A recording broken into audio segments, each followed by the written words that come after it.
It only takes you a minute to work this out. People who can read the books in Harvill was publishing, by the time it disappeared from independence, writers in 35 languages.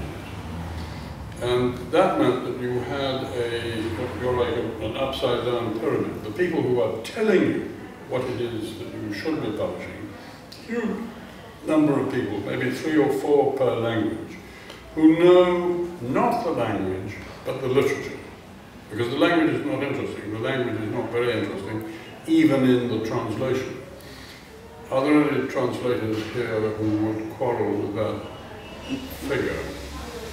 Roughly 16.5% of the work of the translation is in the language. The rest is knowing exactly what it is that the writer meant and what references he wasn't putting in footnotes. For example, can you imagine translating The Wasteland into a language that could be read in Kazakhstan?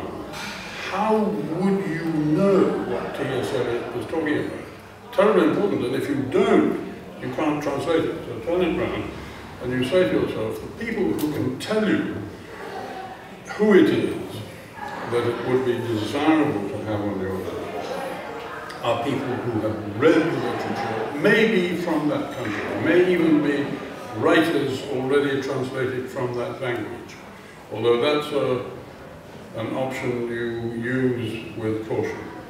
But were we to start in manuscript, for example, there came one day David Bellows, who said, I have made a translation. David Bellows, then professor of French at your university, I made a translation of Georges Perrec's Life, a User's Manual.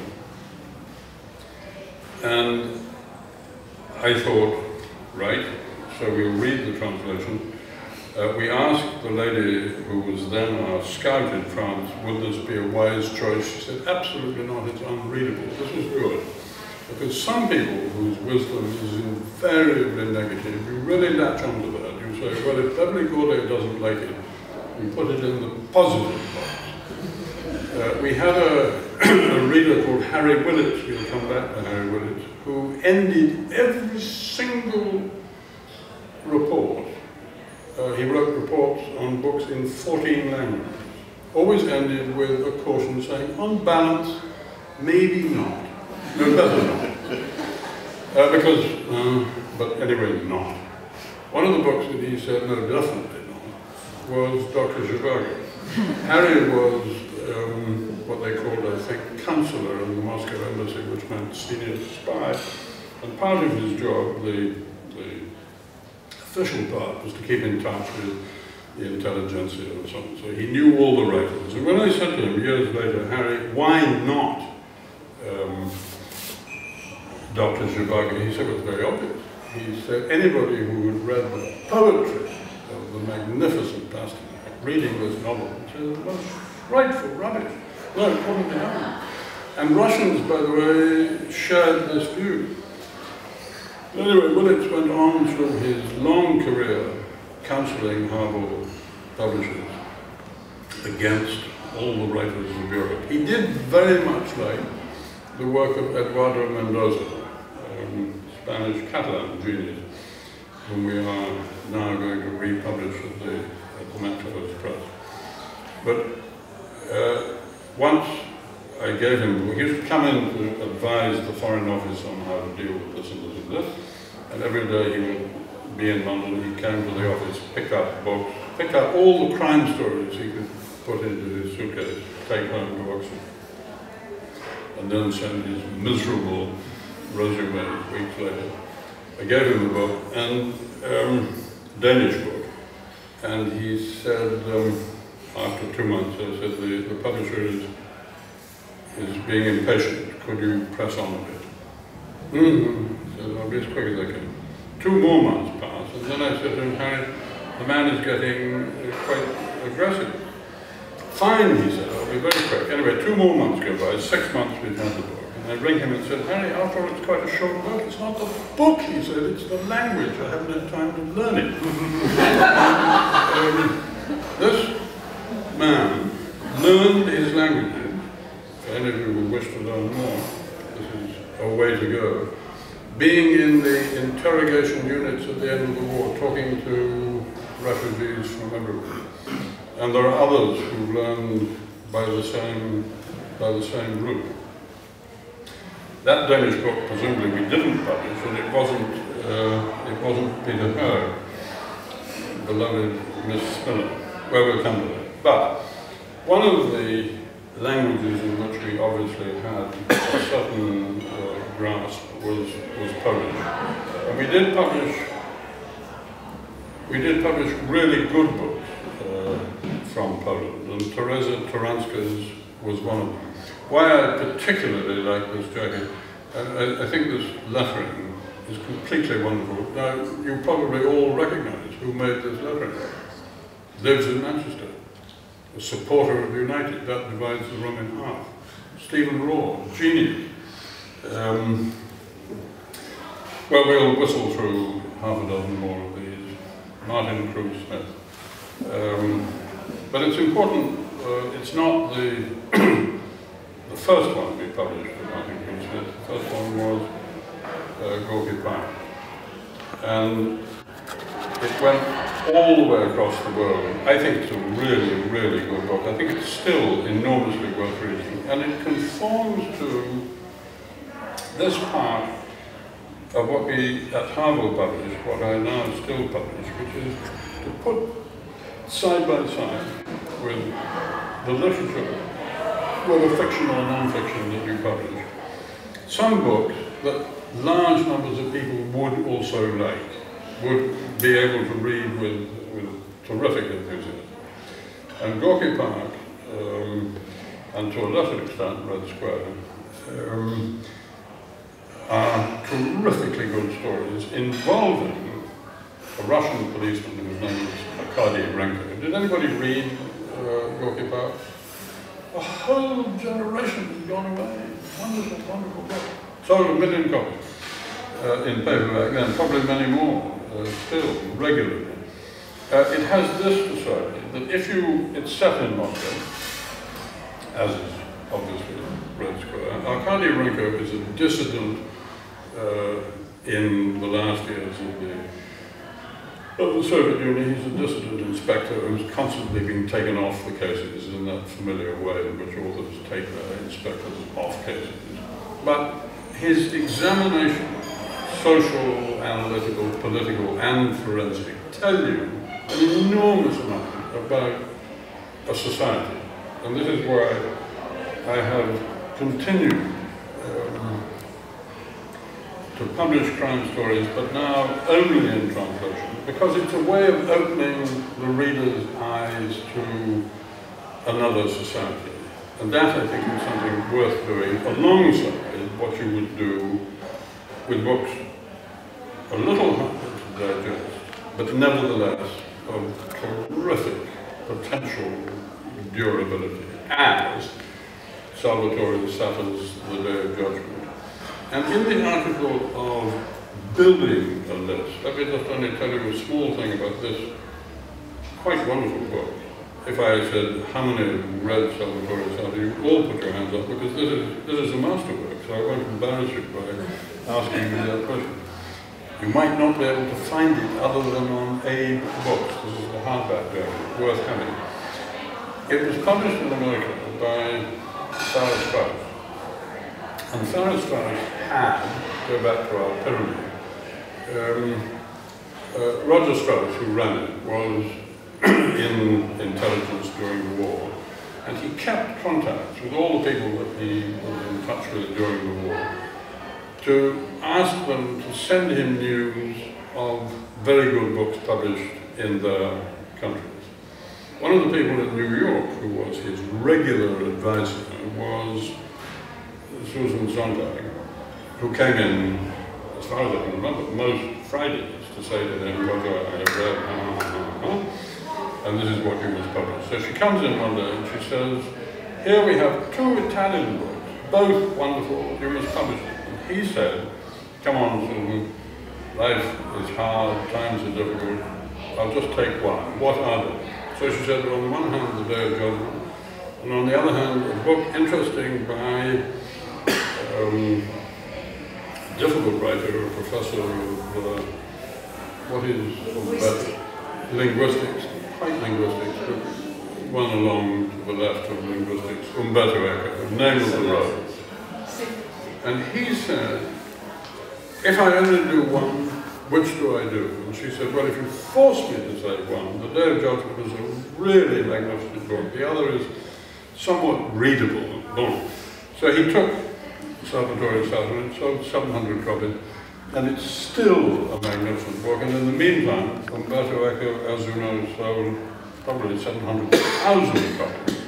But he made the right decision. That's my conviction. Well, that's my view. I'm just going to... Now we'll come back to Henning Mankell, only because this is another wonderful jacket by native Mancunian Stephen Raw, the first paperback jacket of Peter Hoeg. What can we say about Peter Hoeg, except that it belonged in the Gorky Park crime stories from other cultures.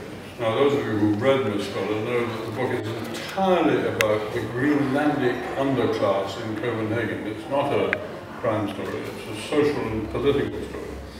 But it also sold 1 million copies. And it told many people, go to Denmark, go and get the literature of Denmark, read the Danish literature in translation. And many publishers, because publishers are all cheap, raced off to Denmark and bought one Danish writer after the other, because that's what it seemed to be. That was the way it was going to go, and how right they were. Because in his way, Peter Hoeg underlined what was already known to readers of a Swedish couple called Per Valu and Maj Sjöwall, who, does anybody remember the name of their miserable alcoholic divorced detective? No, nobody's reading Sjöwall and Valu now. But I think you should. Penguin would read it. Not the best reason to buy but really good books. But the character, I'll remember his name in a minute, is the prototype of Henning Mankell's Kurt Wallander, namely divorced alcoholic, melancholy, disease, probably has diabetes as well. Anyway,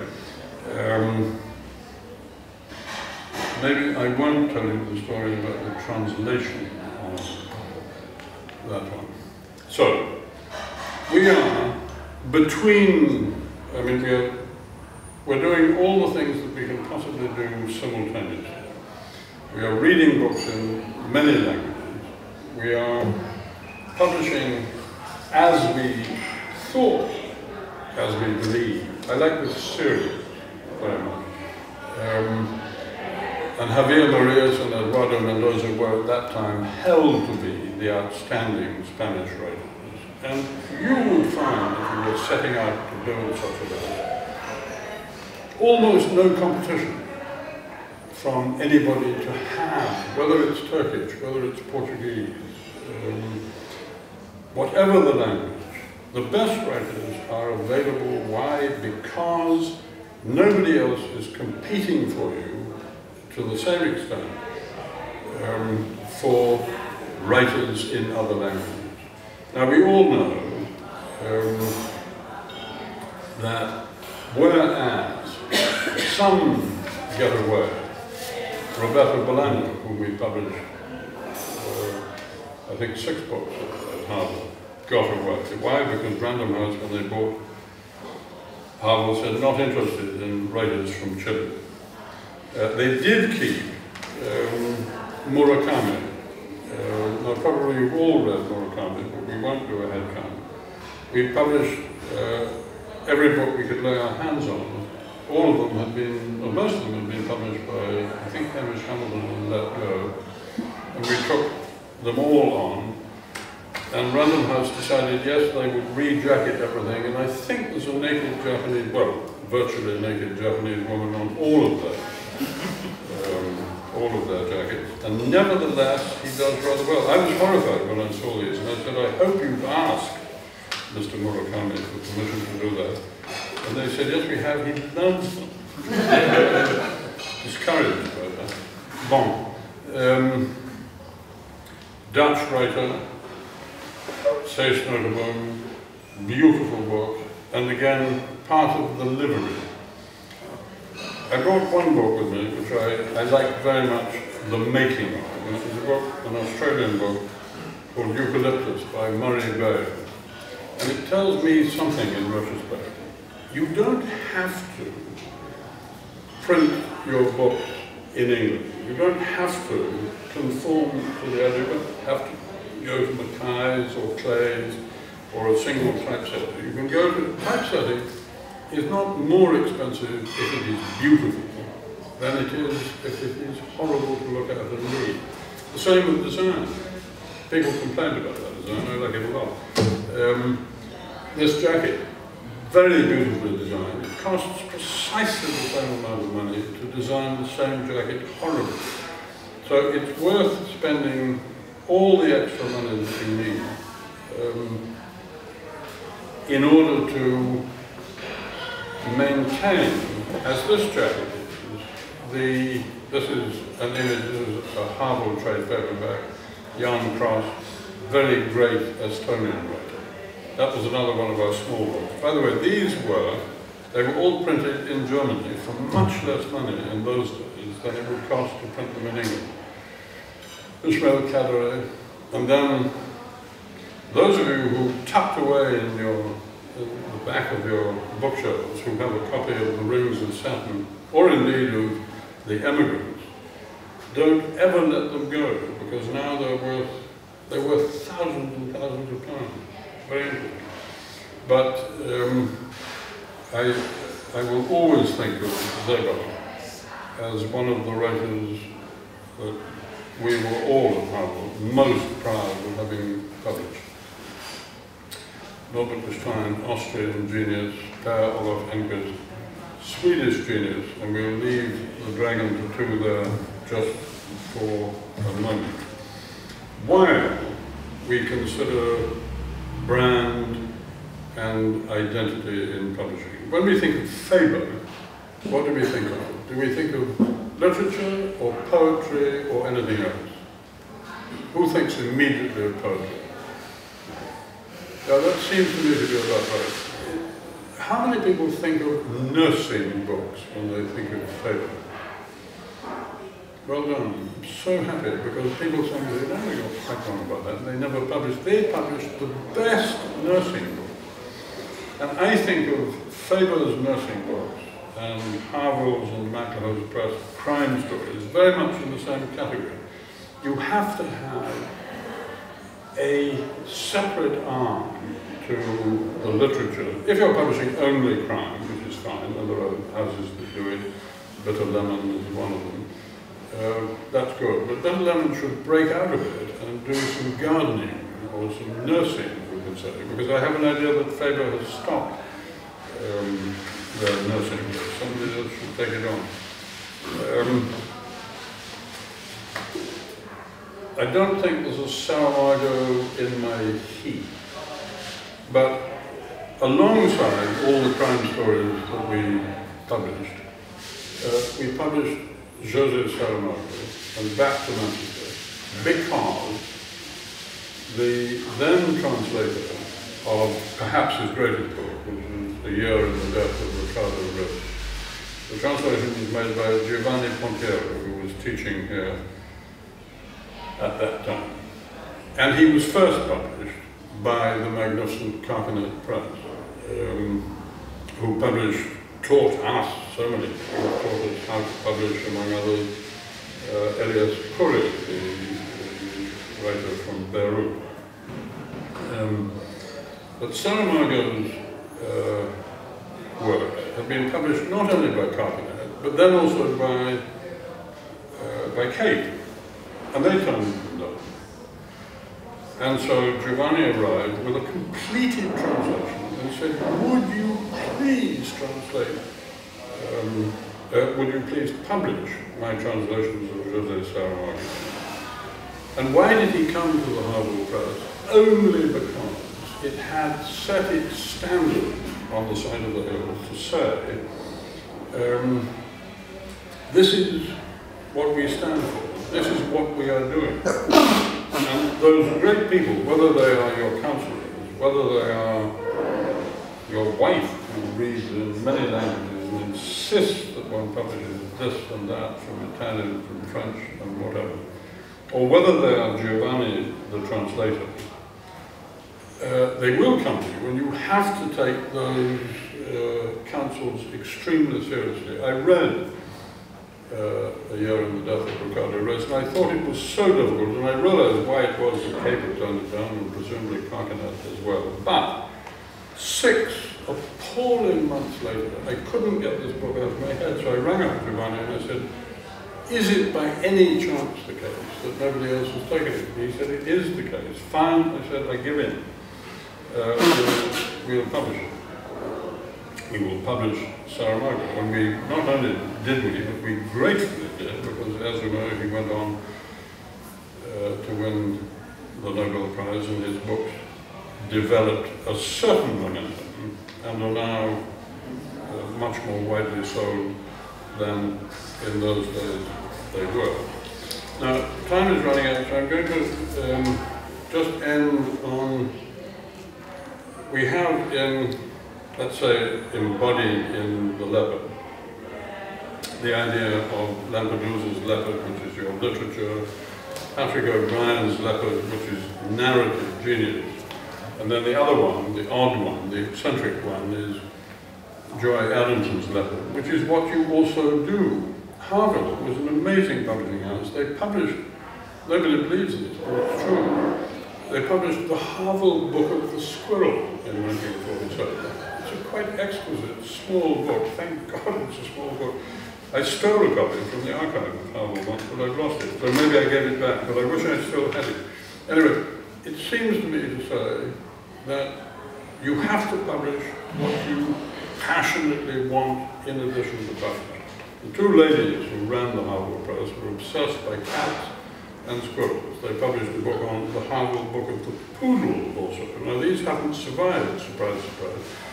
But if your passion also is to say, let's see if a publishing house can change the world.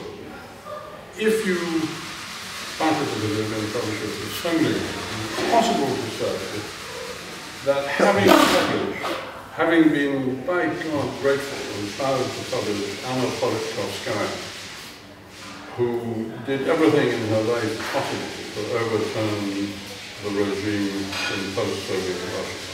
If you have been lucky enough to publish Lech Walensa's account of how solidarity undermined